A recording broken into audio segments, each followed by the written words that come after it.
kadib safar qaatay ku dhawaad 3 saacadood oo aan saaki kaga soo kicitinay magaalada Muqdisho ee caasimadda dalka Soomaaliya ayaan ku soo gaarnay magaalada tan Warshaaq ee gobolka Shabeellaha Dhexe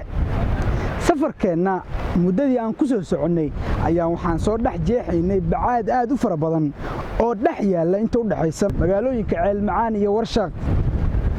ugu dambeyntii waxaan soo gaarnay magaalada tan Warshaaq oo ah magaalo diimeed qadiim ah dadweyne aad u fara badan oo ka kala yimid qaybaha kala duwan ee dalka Soomaaliya ayaa halkan ku sugnaa dadweynaha ayaa halkan waxay u yimaadeen inay ka qayb galaan siyaarta mashaayikhda isdhashay qaar ka mid ah dadkii halkan yimid oo aan la hadlay ayaa iga warbixiyay ujeedooyinka halkan ay u yimaadeen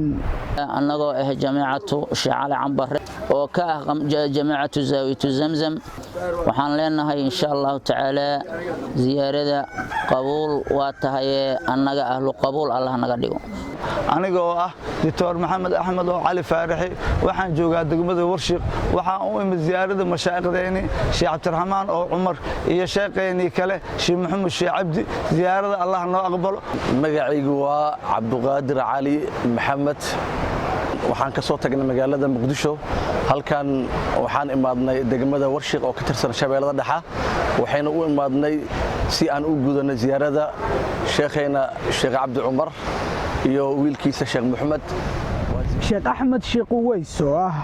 saaxiibu sijaadaha dariiqada qaadiriyada oo isna aan la hadalnay ayaa inooga warbixiyay jadwalka siyaarooyinka halkan ka dhici doona sheekha ayaa uga mahadceliyay warbaahinada mataanaha ah ee shabakatul mutaxaabuun fillaah iyo hoyga diinta shaqada culus oo ay bulshada u hayaan alxamdulillah ziyaartana waa inoo socotay horena way u socotay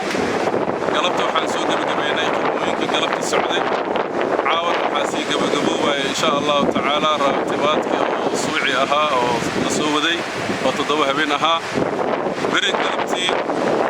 waxaa insha allah inoo ahaan doontaa subaxdii oo noo bilaaban doonto khidmadii oo subaxooyinka ah iyo galabkii banaanbaxa sheekheeni Sheekh Maxamed Sheekh Cabdi iyo habeenkii dhafarka hadduu ilaahay raali ka noqdo maalinta talaadada waa xadradii weyneed iyo xilqadii weyneed ee isku imaatankii axbaabto dhan ay iskugu imaanayeen oo meel walba min fajr cabdi iskaga imaanayeen dal iyo dibid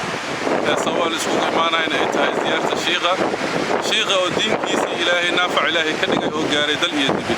ساس أوجد وحا إن شاء الله تعالى رجك أفلحي يرجع طريقة كغاتي أنت أحبابه أو طريقة جعله سوق إيمانا سو تلا قلبتي بنا بحوينا